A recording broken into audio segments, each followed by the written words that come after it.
Hello दोस्तों, कैसे हैं आप। स्वागत है आप सबका आपके अपने यूट्यूब चैनल एडुप्लॉट डार्क हॉर्स में। आज हम बात करेंगे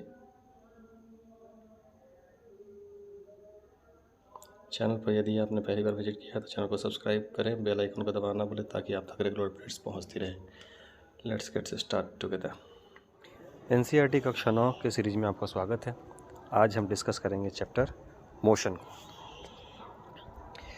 गति क्या है? यदि कोई वस्तु अन्य वस्तुओं की तुलना में समय के सापेक्ष में स्थान बदलती रहती है तो वस्तु की इस अवस्था को हम गति यानी मोशन कहते हैं। यदि कोई वस्तु अपनी स्थिति अपने चारों ओर की वस्तुओं की अपेक्षा बदलती रहे तो इस वस्तु की स्थिति को हम गति कहते हैं। जैसे नदी में चलती हुई नाव। ध्यान देने वाली बात यह है कि नदी तो अपने जगह स्थिर है, बट नदी की तुलना में नाव अपना स्थान बदल रही है, यानी नाव गति में है। वायु में उड़ता हुआ या वायुयान, यानी वायु की तुलना में जो वायुयान है वो लगातार अपनी स्थिति को बदल रहा है। गति के प्रकार। गति के कई प्रकार हैं। जैसे पहला, रैखिक गति। जब कोई वस्तु किसी सरल या वक्र रेखा पर गति करती है तो इस प्रकार की गति को हम रैखिक गति कहते हैं। वृत्तीय गति। जब कोई वस्तु किसी वृत्ताकार पथ पर गतिमान हो तो इस प्रकार की गति को हम वृत्तीय गति कहते हैं, यानी गोल गोल घूमना। दोलन गति। जब कोई वस्तु किसी निश्चित बिंदु के आगे पीछे या ऊपर नीचे गति करती है तो इस प्रकार की गति को हम दोलन गति कहते हैं, जैसे झूला झूलना। आवर्त गति। वैसी गति जिसमें कोई कण किसी निश्चित समय अंतराल के बाद दोहरावे तो इस प्रकार की गति को हम आवर्त गति कहते हैं। जैसे आपने पेंडुलम वाली घड़ी को देखा होगा, जिसमें पेंडुलम लगातार अपनी स्थिति को दोहराता रहता है। अनियमित गति। जब कोई वस्तु अपनी गति की दिशा में अनियमित रूप से परिवर्तित हो तो इस प्रकार की गति को हम अनियमित गति कहते हैं। घूर्णन गति। वैसी गति जिसमें कोई कण किसी बिंदु के चारों ओर बिना स्थान परिवर्तन के घूमता हो तो इस प्रकार की गति को हम घूर्णन गति कहते हैं। जैसे पृथ्वी की घूर्णन गति, लट्टू की घूर्णन गति। भौतिक अवस्था। अब भौतिक अवस्था दो प्रकार की होती है। पहला है विराम अवस्था और दूसरा है गतिज अवस्था। विराम अवस्था यानी कि कोई भी चीज़ जो है वो अपने विराम अवस्था में है, अस्थिर खड़ी है या बैठी है। गतिज अवस्था जिसमें वो स्थान को लगातार अपने बदल रही है। तो गतिज अवस्था के आधार पर तीन प्रकार की गति को हम बात करेंगे। पहला है वृत्तीय गति, यानी गोल गोल घूमना। दूसरा है रैखिक गति, एक सीधी रेखा में चलना। और तीसरा है कंपन या दोलन गति, जिसमें हमारा उदाहरण है झूला और पेंडुलम। भौतिक राशियाँ। भौतिक राशि क्या होती है? तो वह राशियाँ जिन्हें मापा जा सकता है उन्हें हम भौतिक राशियाँ कहते हैं। भौतिक राशियों में दो भाग होते हैं। पहला होता है परिमाण और दूसरा होता है इकाई। परिमाण यानी कि क्वांटिटिव नंबर, और इकाई यानी कि उसका यूनिट। इस प्रकार भौतिक राशियों के जो प्रकार हमें निकल के आए हैं वो उन्हें हम दो वर्गों में विभाजित कर सकते हैं। पहला प्रकार जो है वो मूल भौतिक राशियाँ और व्युत्पन्न भौतिक राशियाँ होती हैं। दूसरा प्रकार जो है वो अदिश राशियाँ और सदिश राशियाँ होती हैं। अदिश राशि जो होती है उसमें केवल परिमाण होता है, दिशा नहीं होती है। जैसे उदाहरण में है दूरी। जैसे हमने आपसे कहा कि आपको स्थान ए से स्थान बी की दूरी 5 किलोमीटर है। अब इसमें दिशा नहीं है, आप ये नहीं बता सकते कि 5 किलोमीटर नॉर्थ है, साउथ है, ईस्ट है या वेस्ट है। इसके अन्य कई उदाहरण हैं। आगे है सदिश राशि। जिस सदिश राशि में परिमाण और दिशा दोनों होते हैं। जैसे बल। अब बल जब भी लगाया जाएगा तो या तो आप ऊपर की ओर लगाएंगे या नीचे की ओर लगाएंगे, या तो आप दाहिने की ओर लगाएंगे या बाएं की ओर लगाएंगे, यानी या तो आप उसे खींचेंगे या धक्का देंगे, उठाएंगे या रखेंगे, तो उसकी दिशा स्पष्ट होगी और उसका यूनिट भी स्पष्ट होगा, क्वांटिटी भी स्पष्ट होगी। भौतिक राशियाँ जो होती है जिन्हें हमने बांटा है, मूल भौतिक राशियाँ और व्युत्पन्न भौतिक राशियाँ, उसके बारे में देख लेते हैं। वे राशियाँ जिन्हें मापा जा सकता है उन्हें हम भौतिक राशि कहते हैं, ये हमें पहले से पता है। मूल भौतिक राशियाँ जो है इनकी संख्या है 7। अब ये कौन कौन सी है? तो इसमें है पहला लंबाई, दूसरा द्रव्यमान, तीसरा समय, चौथा विद्युत धारा, पांचवा ताप, छठा ज्योति तीव्रता और सातवां पदार्थ के परमाणु। ये तो हो गई मूल भौतिक राशियाँ। व्युत्पन्न भौतिक राशियाँ जो होती है वो मूल राशियों से ही निकाला जाता है, उन्हें हम व्युत्पन्न भौतिक राशियाँ कहते हैं। अब दूरी के बारे में समझ लेते हैं। किसी दिए गए समय अंतराल में वस्तु द्वारा तय किए गए मार्ग की लंबाई को हम दूरी कहते हैं। अर्थात इसमें दो चीज़ें हैं, पहला एक तो समय अंतराल होना चाहिए और दूसरा तय किए गए मार्ग की लंबाई होनी चाहिए। दोनों को हम जब हम कैलकुलेट करते हैं तो हम दूरी का पता लगाते हैं। दूरी एक अदिश राशि है जो सदैव धनात्मक होती है, दूरी ऋणात्मक नहीं हो सकती। जब हम अपने सवालों को हल करेंगे और वहाँ हमें मिलेगा दूरी निकालने के लिए, तो उसका सूत्र है चाल गुना समय। चाल गुना समय, चाल को समय से गुना करके हम दूरी को पता कर सकते हैं। आगे है विस्थापन, डिस्प्लेसमेंट। एक निश्चित दिशा में दो बिंदुओं के बीच की लंबवत दूरी को हम विस्थापन कहते हैं। दिशा, इसमें दो चीज़ें हैं, एक तो निश्चित दिशा हो, दो बिंदुओं के बीच की दूरी न्यूनतम हो, तो उसको हम कहते हैं विस्थापन। विस्थापन एक सदिश राशि है और इसका एसआई मात्रक मीटर होता है। विस्थापन धनात्मक भी हो सकता है, ऋणात्मक भी हो सकता है और शून्य भी हो सकता है। आइए समझते हैं कि विस्थापन और दूरी में क्या क्या अंतर है। तो दूरी जो होता है ये वास्तविक पथ का माप है। यह अदिश राशि होती है, हमेशा धनात्मक होती है और दूरी कभी भी शून्य नहीं हो सकती। विस्थापन के बारे में बात करें तो विस्थापन जो है प्रारंभिक और अंतिम स्थिति के बीच का न्यूनतम माप है।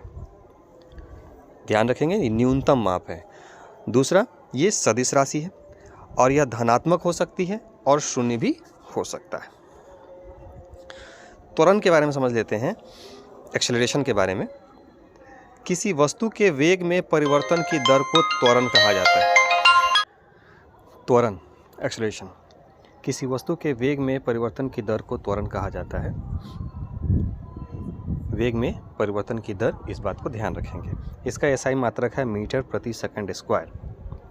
यदि समय के साथ वस्तु का वेग घटता है तो त्वरण ऋणात्मक हो जाता है और जब त्वरण ऋणात्मक हो जाएगा तो उसे हम मंदन यानी रिट्राडेशन कहते हैं। चाल के बारे में समझ लेते हैं। किसी वस्तु के दूरी की दर को चाल कहा जाता है, यानी समय की तुलना में उन्होंने कितनी दूरी को तय किया है, इसको हम जब कैलकुलेट करते हैं तो हमारा चाल निकलता है। अर्थात स्पीड बराबर दूरी बटा समय। स्पीड जो है ये एक अदिश राशि है, इसमें दिशा नहीं होती है। इसका एसआई मात्रक मीटर प्रति सेकंड है। चाल की विशेषता के बारे में बात करें तो चाल एक अदिश राशि है और इसका जो मात्रक है ये है मीटर प्रति सेकंड। अब चाल को मापने के भी कुछ यंत्र हैं। तो जो यंत्र में है वो पहला जो छठा क्लास में दिया गया है वो है ऑडोमीटर, और एक और होता है स्पीडोमीटर, और एक तीसरा होता है टैकोमीटर। अब अंतर क्या है? स्पीडोमीटर जो होता है वो वाहन की गति को दर्शाता है कि कितना स्पीड से ये गाड़ी चल रही है। ऑडोमीटर जो है वो किलोमीटर में तय की गई दूरी को इंगित करता है। यानी आपने बाइक देखा होगा, बाइक में जो स्पीडोमीटर लगा होता है उसमें एक तो कांटा होता है जो स्पीड को दिखाता है और एक दूसरा इंडिकेटर होता है जो उस गाड़ी ने अभी तक कितनी दूरी को तय किया है उसको बताता है। और तीसरा जो है वो है टैकोमीटर। टैकोमीटर आमतौर पर साफ्ट या डिस्क की रोटेशन गति को मापने के लिए उपयोग में लाया जाता है, जैसे एक मोटर या अन्य मशीन। जैसे आपने नया जो पल्सर बाइक निकला है उसमें आपने देखा होगा कि उसमें 2 क्लॉक लगे होते हैं। एक क्लॉक जो होता है उसमें स्पीडोमीटर और ऑडोमीटर अटैच होता है, और दूसरा जो होता है वो दिखाता है कि एक्सेलेरेटर जो लिया जा रहा है कितना आरपीएम से उसका चक्का या उसकी मशीन जो है वो रोटेट करेगा। औसत चाल की बात करें तो औसत चाल जिसका सिंबल होता है v, ये बराबर होता है कुल दूरी बटा कुल समय।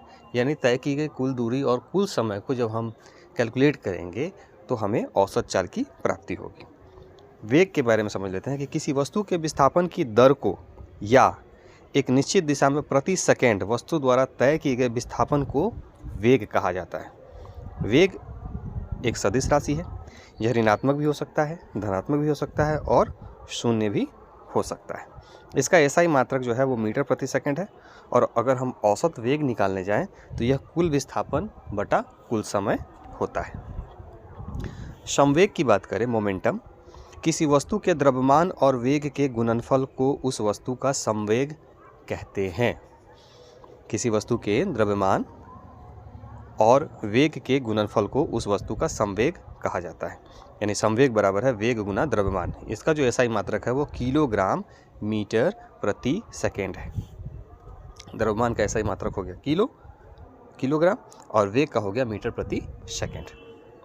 वेग और चाल में अंतर समझ लेते हैं। तो वेग जो है यह एक सदिश राशि है, यह ऋणात्मक या धनात्मक हो सकता है। औसत वेग जो है यह शून्य हो सकता है, जबकि चाल एक अदिश राशि है, यह हमेशा धनात्मक होगा और चलती वस्तु की चाल कभी भी शून्य नहीं हो सकती। इस बात का हम ध्यान रखेंगे। अब आगे हम समझेंगे न्यूटन के गति के। तो अभी तक हमने जाना है एज वी नो कि गति के संदर्भ में v बराबर होता है अंतिम वेग, u बराबर होता है आरंभिक वेग, a बराबर होता है त्वरण और t बराबर होता है लिया गया समय और s बराबर होता है तय की गई दूरी या विस्थापन। अब गति से संदर्भित सवालों को हल करने के लिए हमें कुछ सूत्रों की आवश्यकता पड़ेगी। तो यदि हमें चाल अर्थात v निकालना हो तो v बराबर होता है दूरी बटा समय, जबकि औसत चाल बराबर होता है तय की गई कुल दूरी बटा कुल समय अवधि। औसत वेग बराबर होता है प्रारंभिक वेग प्लस अंतिम वेग और बटा 2। त्वरण हम जब निकालेंगे तो त्वरण का फॉर्मूला होता है वेग में परिवर्तन यानी v माइनस u बटा समय। अब सवालों को हल करते समय हमारे पास कुछ ग्राफिक इक्वेशन भी आएंगे, हमें ग्राफ भी निकालने होंगे। तो उस संदर्भ में 3 सूत्र हमें ध्यान रखना है। पहला है v बराबर u प्लस at, दूसरा है s बराबर ut plus half at square और तीसरा है 2as is equal to v square minus u square. Signing off, thank you.